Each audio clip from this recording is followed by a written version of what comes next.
TNN TV की बैनुल-अक़वामी खबरों के साथ मैं हूं बुशरा खान। कनाडा के वज़ीर आज़म जस्टिन ट्रूडो ने काबीना में बड़े पैमाने पर तब्दीलियां कर दी हैं।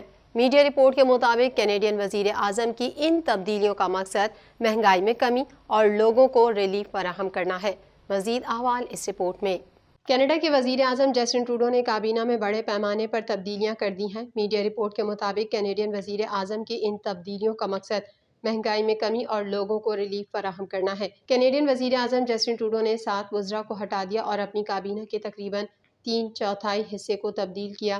एक ऐसे वक्त में अपनी टीम को तब्दील किया जब बैरून मुल्क कशीदगी और अंदरून मुल्क स्कैंडल्स बढ़ रहे हैं। कैनेडियन वज़ीर आज़म का कहना था कि कनाडा और दुनिया भर के लाखों लोगों के लिए इस वक्त ये एक मुश्किल वक्त है और इस बात को यकीनी बनाना कि हमारे पास कनाडा के चैलेंजेस का जवाब देने के लिए ज़रूरी मदद के साथ बेहतरीन मुमकिना टीम मौजूद है। लेकिन इस उम्मीद परस्ती का भी इजहार करें। इस ख्वाहिश को हासिल करने के लिए हमें उन नतीजा खेज औकात से गुजरना और हर एक के लिए एक रोशन मुस्तकबिल की तामीर करना, उसी पर हमारी तवज्जो मरकूज है। अपोजिशन क़दामत पसंद रहनुमा पियर पॉलिवर ने इस तब्दीली को वज़ीर आज़म की नाकामियों का सबूत करार दे दिया है। इन तब्दीली से वाज़ेह पैगाम जाता है कि हुकूमत वोटर से किए गए वादे पूरे ना कर सकी। मीडिया रिपोर्ट के मुताबिक कैनेडियन वज़ीर आज़म जस्टिन ट्रूडो ने 7 नए लोगों को काबीना में शामिल किया है। ताहम वज़ीर ख़जाना क्रिस्टिया फ्रीलैंड और वज़ीर ख़ारजा मेलानिया जूली अपने ओहदों पर बरकरार हैं। ट्रूडो की साबिक काबीना में सिर्फ 8 अरकान अपने साबका ओहदों पर बरकरार हैं। वज़ीर आज़म जस्टिन ट्रूडो 8 सालों से इक़्तिदार में हैं और उनको हाउसिंग और इंफ्रास्ट्रक्चर के शदीद बहरान का सामना है। एक सीनियर अमरीकी फ़ौजी शख्सियत ने कनाडा के साथ दिफाई अखराजात के बारे में सख्त बातचीत करने पर रजामंदी जाहिर की है जब वो एक 2 कौमी मिलिट्री बॉडी संभालने की तैयारी कर रहे हैं। मज़ीद जान लेते हैं इस रिपोर्ट में। एक सीनियर अमरीकी फ़ौजी शख्सियत ने कनाडा के साथ दिफाई अखराजात के बारे में सख्त बातचीत करने पर रजामंदी जाहिर की है जब वो एक 2 कौमी मिलिट्री बॉडी संभालने की तैयारी कर रहे हैं। लेफ्टिनेंट जनरल ग्रेगरी गैलवेट अमरीकी सेनेट में north American aerospace defence command के अगले सरबराह के तौर पर अपनी नामजदगी की तस्दीक के दौरान गुफ्तगू कर रहे थे। उनके तबसरे उस वक्त सामने आए जब एक रिपब्लिकन सेनेटर की जानिब से कनाडा के नाकाफी फौजी अखराजात पर तनकीद की गई और कहा कि उन्हें उम्मीद है कि वहाँ कैनेडियन समात को देख रहे होंगे। अलास्का के सैन डैन सिलिवान ने नामजद फौजी शख्सियत से पूछा कि क्या आप हमसे अपने कैनेडियन हम मनसबों के साथ इन सख्त बातचीत का अहद कर सकते हैं।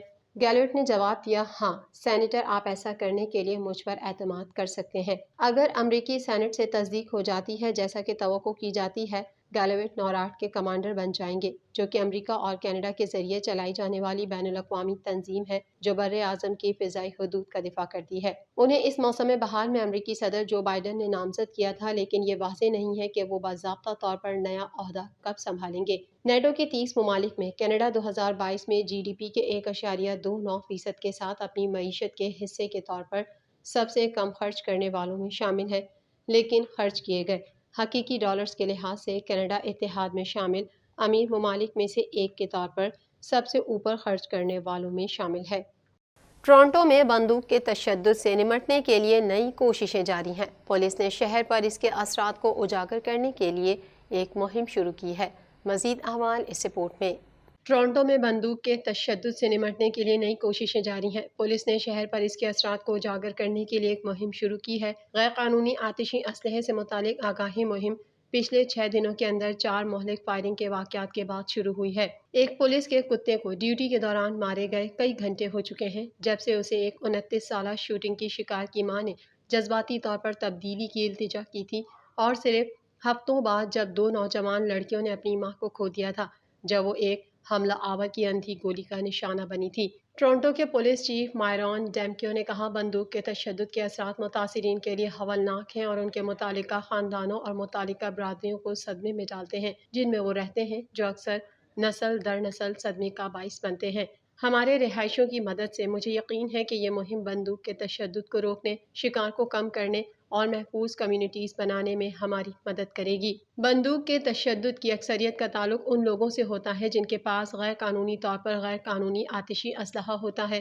टोरंटो पुलिस का कहना है कि 2022 में उन्होंने टोरंटो में 620 क्राइम गन्स जब्त की। उन आतिशी असलहे में से 537 ہینڈ گن سے اور 420 کا سراغ امریکہ کے پاس تھا۔ منگل کو شروع کی گئی آگاہی مہم لوگوں سے آتش اسلحہ رکھنے کی اطلاع دینے، بندوق کی اسمگلنگ پر قابو پانے کے لیے شہر اور سرکاری اداروں کے ساتھ مل کر کام کرنے اور ضمانت میں اصلاحات کا مطالبہ کرنے پر مرکوز ہے۔ پولیس چیف نے وضاحت کی کہ یہ ہمارے لیے بہت اہم ہے کہ ہم متعلقہ اور اہم قانون سازی اصلاحات کے ذریعے کمیونٹی کو محفوظ رکھنے کے لیے اپنے عزم پر قائم رہیں، جو ضروری ہے اور اپنی کمیونٹیز کو محفوظ رکھنے میں مدد کے لیے بر وقت ہونا چاہیے، جو بار بار پرتشدد مجرموں سے متاثر ہوتے ہیں، خاص طور پر وہ لوگ جو غیر قانونی آتشی اسلحہ اٹھا رہے ہیں اور ٹورنٹو کی سڑکوں اور در حقیقت اونٹاریو اور کینیڈا کی کمیونٹیز پر اس طرح کے کالز کے ساتھ استعمال کر رہے ہیں۔ بھارتی پارلیمنٹ نے ریاست منی پور میں نسلی فسادات کے معاملے پر نریندر مودی کی حکومت کے خلاف اپوزیشن اتحاد کی جانب سے جمع کرائی گئی تحریک عدم اعتماد پر ووٹنگ کی اجازت دے دی ہے۔ مزید جان لیتے ہیں اس رپورٹ میں۔ بھارتی پارلیمنٹ نے ریاست منی پور میں نسلی فسادات کے معاملے پر نریندر مودی کی حکومت کے خلاف اپوزیشن اتحاد کی جانب سے جمع کرائی گئی تحریک عدم اعتماد پر ووٹنگ کی اجازت دے دی ہے، جس کے بعد مودی حکومت کے خلاف بھارتی پارلیمان میں عدم اعتماد کی تحریک پیش کر دی گئی۔ اپوزیشن کی اتحادی جماعتوں نے لوک سبھا میں مودی حکومت کے خلاف عدم اعتماد کی تحریک پیش کر دی، جسے قبول کر لیا گیا ہے۔ تاہم لوک سبھا میں تحریک عدم اعتماد پر بحث کے لیے ابھی وقت مقرر نہیں کیا گیا ہے۔ عدم اعتماد کی یہ تحریک بھارتی تاریخ کی 28ویں تحریک عدم اعتماد ہوگی۔ بھارتی اپوزیشن کی 26 جماعتوں کے اتحاد کا مودی پر عدم اعتماد کا اظہار۔ اسپیکر اوم برلا کا کہنا ہے کہ تحریک عدم اعتماد پر بحث اور ووٹنگ کا فیصلہ جلد ہوگا۔ تحریک عدم اعتماد کا مقصد منی پور میں فسادات پر مودی کی خاموشی توڑنا ہے۔ اپوزیشن جماعتوں کا موقف ہے کہ بھارتی وزیر اعظم کی جانب سے خواتین سے زیادتی کی ویڈیوز سامنے آنے پر بھی کوئی بیان نہیں دیا گیا۔ منی پور میں فسادات جاری ہیں۔ مشتعل ہجوم نے کئی گھروں، سرکاری دفاتر اور گاڑیوں کو آگ لگا دی۔ ریاست منی پور میں الیکٹرانک میڈیا اور سوشل میڈیا کی بندش سے 30 لاکھ افراد کا دوسری دنیا سے رابطہ منقطع ہے۔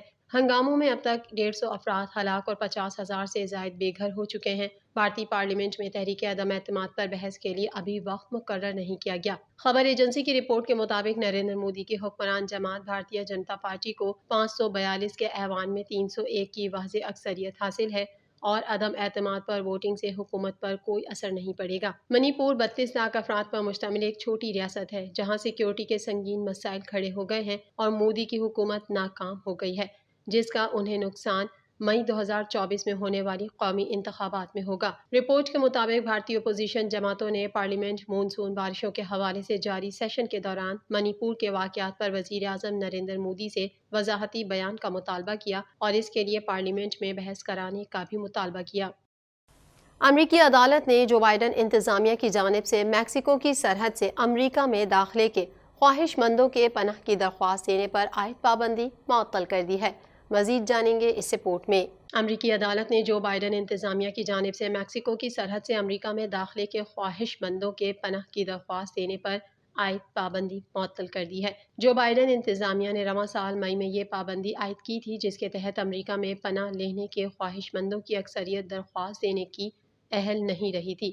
عالمی میڈیا کے مطابق امریکی ڈسٹرکٹ جج جان ٹیگار نے حکم جاری کرتے ہوئے میکسیکو کی سرحد سے امریکہ میں داخلے کے متلاشی افراد کے پناہ کی درخواست دینے پر عائد پابندی معطل کر دی۔ عدالتی حکم میں پابندی کو پناہ گزینوں سے متعلق ملکی قوانین سے متصادم قرار دیا گیا۔ تاہم اس عدالتی فیصلے کا کوئی فوری نمایاں اثر ہونے کے امکانات محدود ہیں، کیونکہ عدالتی فیصلے میں جو بائیڈن انتظامیہ کو اعلیٰ عدلیہ میں اپیل کرنے کے لیے 2 ہفتے کی مہلت دی گئی ہے، اور عالمی میڈیا کے مطابق بائیڈن انتظامیہ نے اس فیصلے کے خلاف سرکٹ کورٹ آف اپیل سے رجوع بھی کر لیا۔ دریں اثنا انسانی حقوق کے لیے کام کرنے والے ایک گروپ نے عدالتی فیصلے کو فتح سے تعبیر کیا ہے۔ امریکن سول لبرٹیز یونین کی ڈپٹی ڈائریکٹر کیتھرینا ایلن کا کہنا ہے کہ عدالت کا یہ فیصلہ فتح کے مترادف ہے، تاہم ان کا کہنا ہے کہ یہ کامیابی جزوی ہے۔ ایک بیان میں انہوں نے کہا کہ اس غیر قانونی پابندی کے خلاف جنگ کو بائیڈن انتظامیہ جتنا طول دے گی، اتنا ہی میکسیکو کی سرحد پر موجود امریکہ میں تحفظ کے متلاشی ہزاروں افراد اور ان کے اہل خانہ کے مصائب میں اضافہ ہوتا چلا جائے گا۔ بائیڈن انتظامیہ میکسیکو کی سرحد سے غیر قانونی طور پر امریکہ میں داخل ہونے والوں کی تعداد میں کمی کو اپنی اسی پالیسی کا ثمر قرار دے رہی ہے۔ جون میں میکسیکو کی سرحد پر 1 لاکھ افراد کو حراست میں لیا گیا تھا، جو فروری 2021 کے بعد سے کم ترین تعداد ہے۔ TNN TV کے نیوز بلیٹن میں فی الحال اتنا ہی۔ مزید خبروں اور اپڈیٹس کے لیے دیکھتے رہیے TNN TV۔